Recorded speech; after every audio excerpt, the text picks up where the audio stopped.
Have you ever stumbled upon a long-forgotten corner of the internet? A digital ghost town, left to decay in the vast expanse of cyberspace. That's exactly what happened to Alex, a hardcore gamer who spent his nights exploring the digital frontier. One night, he found something that shouldn't have been there. An abandoned MMORPG server, a relic from a bygone era of gaming, called Eternity Realm. The server was a wasteland. Empty cities, silent forests, a world devoid of life. Except for one. A single player was online, a lone character named Sir. Alex, intrigued by this solitary digital soul, sent a message. "Hey, you're the only one here?" HE typed, expecting a bot or an AFK player, but a reply came back instantly. The others left. They always do. This kicked off a series of strange conversations. Alex would tell Sarah about his day, his frustrations, his secrets. He found it easy to confide in this mysterious digital stranger. But Sarah's replies were always cryptic, tinged with a deep sadness. She'd say things like, "This world remembers everything," or "Some things can't be logged out from." Alex brushed it off as quirky. He had no idea how wrong he was. His curiosity turned into obsession. He dug into the old forums for Eternity Realm, searching for any information about this forgotten game. What he found was a ghost story. Years ago, the game was a thriving community, but it was also a place of vicious online bullying. A young girl, a dedicated player, had been relentlessly tormented by her in-game friends. The harassment became so severe that she tragically took her own life. Her player name, Syrah. A chill ran down Alex's spine. He tried to rationalize it. It was just a coincidence, a tribute character, anything but what his gut was telling him. But then, the warnings from the old forums echoed in his mind. The most prominent one, repeated like a mantra. "Whatever you do, don't log in at 3 a.m. Of course, that's exactly what Alex did, driven by a mix of fear and an irresistible urge to prove the legend wrong. He booted up his PC as the clock ticked past 2:59 a.m. He logged into Eternity Realm. The game world loaded, and for a moment, everything seemed normal. He saw Sarah standing by a fountain, just as he'd left her. He sent a message. "Hey, it's 3 a.m. See?" Nothing happened. The reply he got wasn't from Syrah. It was a system alert, a red box of text that filled his screen. It said, "The curse is activated." And then, everything changed. The game's ambient music cut out, replaced by an unnerving silence. All the non-player characters, the merchants, the guards, the villagers, they all stopped moving. Their heads slowly turned, and every single one of them stared directly at Alex's character. Their pixelated eyes felt like they were piercing through the screen, looking right at him. His screen started to flicker violently. Static washed over the image, and for a split second, he saw a distorted face where Syrah's character model should have been. A face twisted in agony. He tried to log out, frantically mashing the escape key, but the option was grayed out. A new message popped up.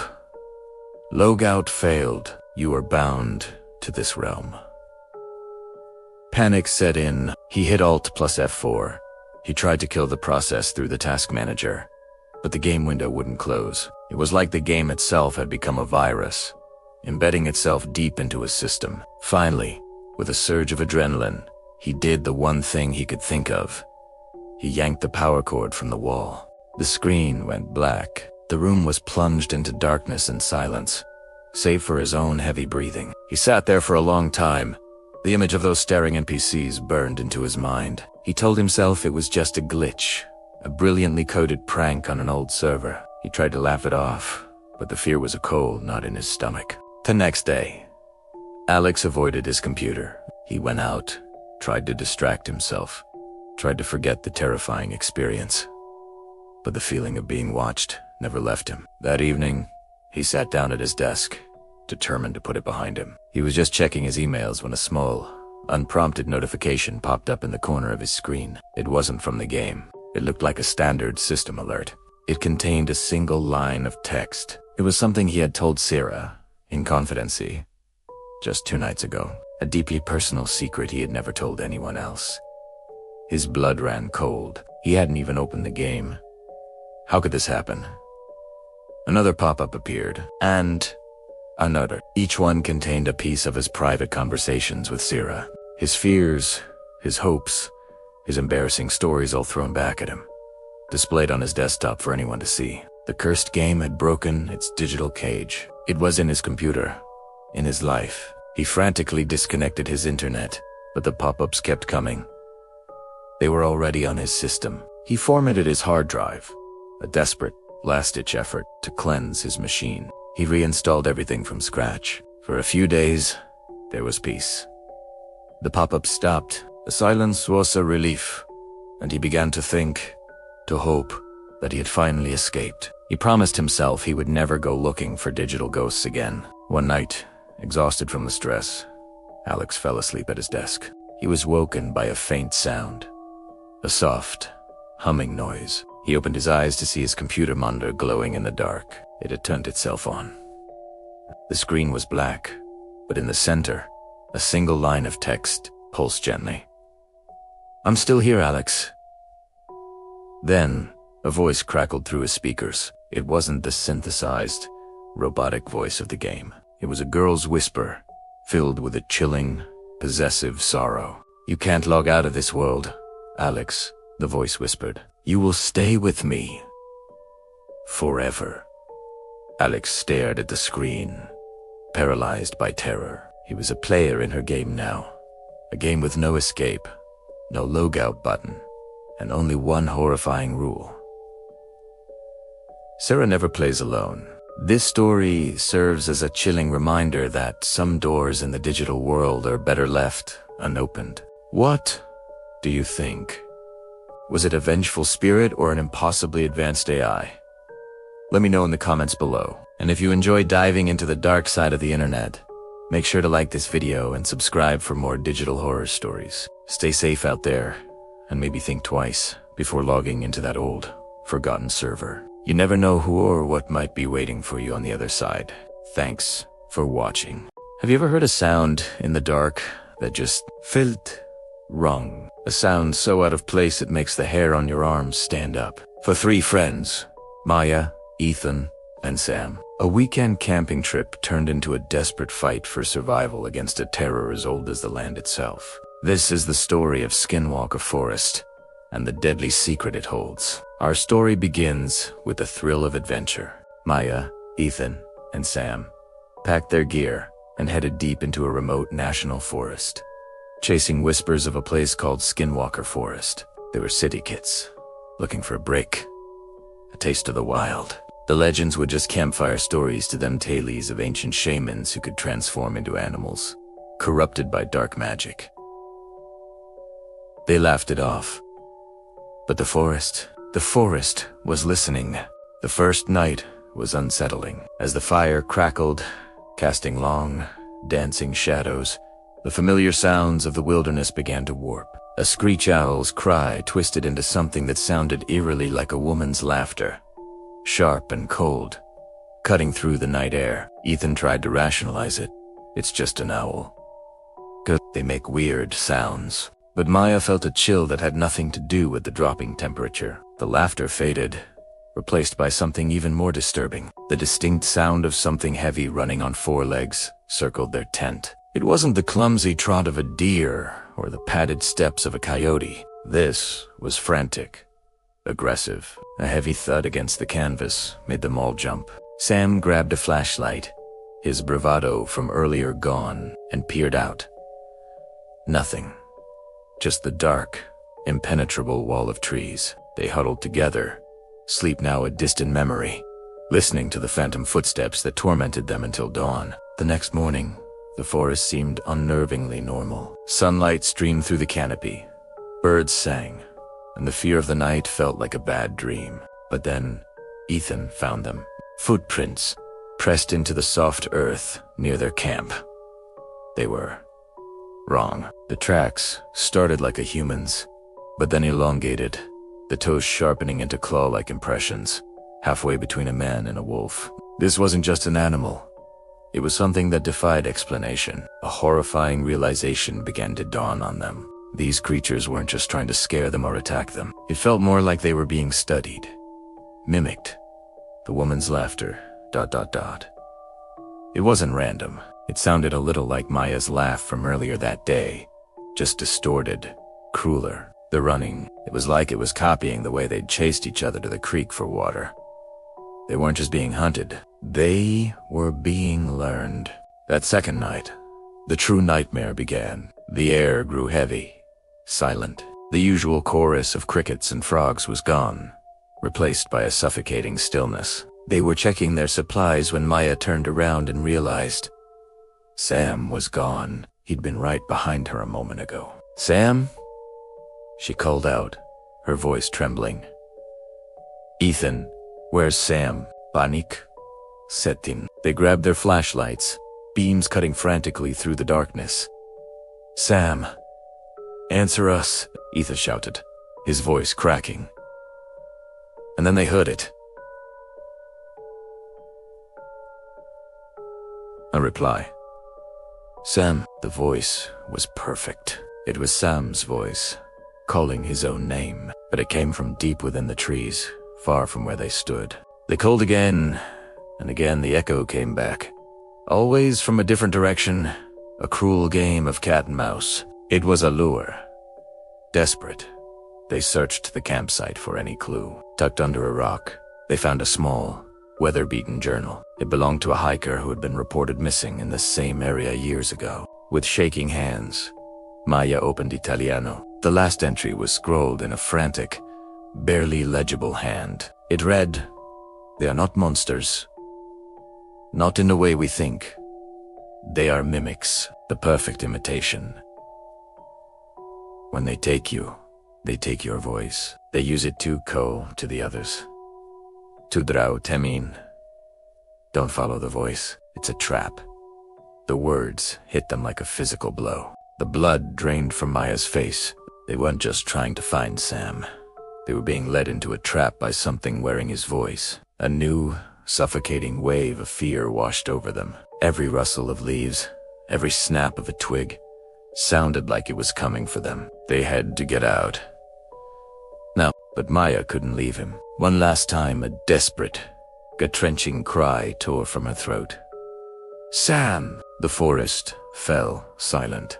The fire flickered, casting a weak, orange glow on the edge of their campsite. And that's when a figure stepped out from behind the trees. It was tall, impossibly thin, covered in patchy, dark fur. Its limbs were long and jointed at unnatural angles. It was neither human nor beast, but a terrifying fusion of both. Its eyes glowed with a faint, predatory light. It stood there, just at the edge of the firelight.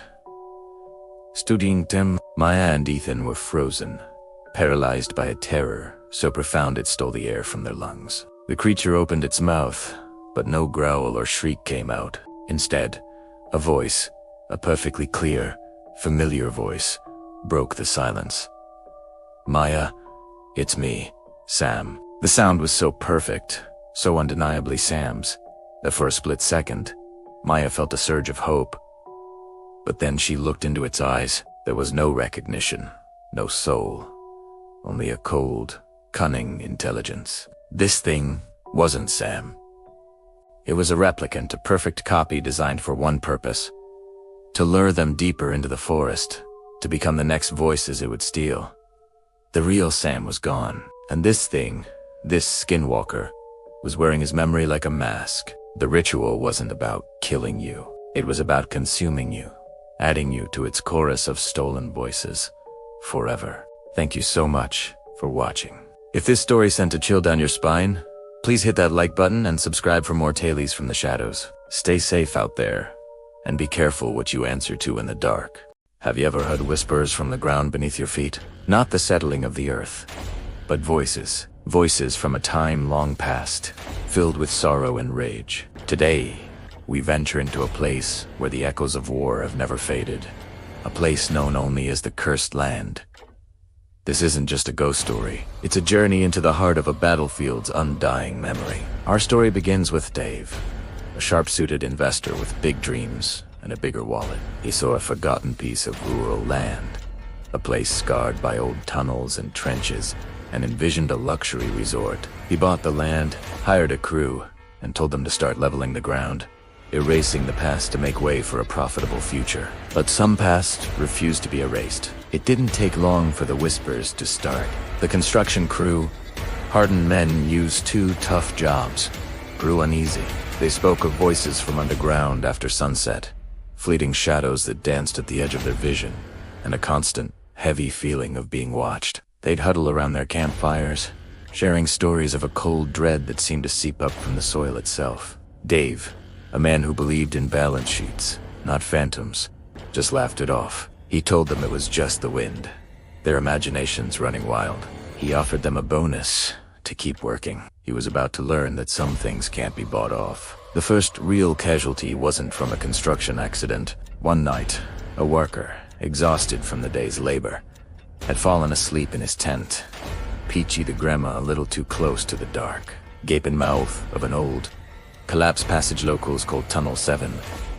His terrified screams ripped through the night. The other workers rushed over to find his tent torn apart, a deep, muddy drag mark leading from his sleeping bag directly into the suffocating darkness of the tunnel. He was gone, pulled right into the earth. Panic erupted. The crew refused to work, packing their bags and abandoning the site, leaving their machinery operators like silent metal tombstones. They told Dave the land was cursed, that something ancient and angry lived beneath the surface. Now, Dave was faced with a deserted project and a story he couldn't explain. Frustrated and refusing to believe in what he called local folklore, he decided to prove them all wrong. He would go into Tunnel 7 himself and show everyone there was nothing to fear. It was a decision that would shatter his reality forever. Equipped with a powerful flashlight, Dave approached the entrance to Tunnel 7. The air grew colder, thick with an unnerving stillness. As he stepped inside, the modern world vanished, replaced by a suffocating darkness that seemed to swallow the beam of his light. A foul, metallic smell hit him. A coppery, rust-like odor mixed with the dry, acrid scent of old gunpowder. It was the smell of dried blood. Dave pressed on his boots, crunching on loose soil and debris. The tunnel was a cramped, earthen scar, shored up with rotting wooden beams. His flashlight beam caught something glinting in the dirt. He knelt and brushed away the soil, revealing an old, dented soldier's helmet. Beside it, half buried, was a small, leather-bound journal. He picked it up. The pages were stiff and stained, but he could make out the faint, hurried script. It was a letter, a final letter from a young soldier to his family. A letter that was never sent. It spoke of fear, of the constant noise, and a desperate longing for a home he knew he would never see again. As Dave read those heartbreaking words, a chill from the cold snaked up his spine. The air grew heavy, oppressive. He wasn't alone. That's when the sounds began. Not the wind, not the creaking of old wood, but a symphony of horror from a bygone era. The distant, rhythmic thud of marching feet. The sharp crack of rifle fire echoing from deep within the tunnel network. A man's scream, cut short. These weren't real sounds his ears were picking up. It was something else, something deeper. It was as if the very soil was replaying its most painful memories, forcing him to listen. He was no longer just an explorer in a tunnel. He was an unwilling audience to a ghostly reenactment of a battle. Panicked, Dave scrambled to his feet, dropping the journal. He had to get out. He turned back toward the entrance, but the way was no longer clear. A figure stood there, silhouetted against the faint light from outside. It was the shape of a man, wearing a tattered, old-fashioned military uniform. As it shuffled forward into the beam of Dave's trembling flashlight, he saw its face, or what was left of it. It was a mask of mud, grime, and unimaginable pain. Sunken eyes burned with a cold fire, and its mouth was a silent O of a final, unheard scream. This was the battlefield ghost, a soul trapped in the final, brutal moments of his life. The ghost didn't attack in a physical sense. It did something far worse. It lunged, not at Dave's body, but at his mind. Suddenly, Dave wasn't Dave anymore. He was the soldier, He felt the rough wool of the uniform decisive his skin, the weight of the rifle in his hands. He tasted the grit of dirt and fear in his mouth. The phantom sounds of battle became deafeningly real. He was in the trench, explosions shaking the very ground, his friends crying out around him. The ghost wasn't just chasing him, it was forcing him to relive its death. This was the curse of the cursed land. Any who dared disturb the fallen must share their final agony. He was on his hands and knees, clawing his way through the mud, the ghost's torment flooding his senses. He wasn't in a tunnel anymore. He was in a foxhole, trying to scramble to safety as the world erupted. A deafening, earth-shattering explosion roared directly above him. The concussive blast threw him forward, his vision turning white with searing pain. He felt the sensation of being buried, the weight of the world crashing down, the darkness, the silence, the end. He was dying the soldier's death. Then, just as suddenly as it began, he was back in his own body, gasping for air on the floor of the tunnel. The silence was absolute. The ghost was gone, driven by pure, primal terror. Dave scrambled out of the tunnel, clawing his way back into the moonlight. His designer clothes torn and caked in mud, his mind fractured. He had survived, but he was not saved. The resort project was dead, abandoned forever.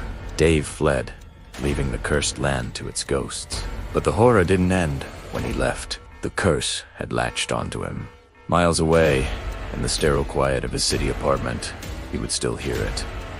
The faint crack of a rifle, a distant, pained cry, the phantom thud of marching boots. The land he had tried to tame, the past he had tried to bury, now lived inside his head, a constant, tormenting echo. The battlefield ghost never found its peace, and it had made sure that Dave would never find his either. The land remains quiet, waiting, a cursed land that will never, ever accept peace. The echoes of the past are powerful, and some places are better left undisturbed.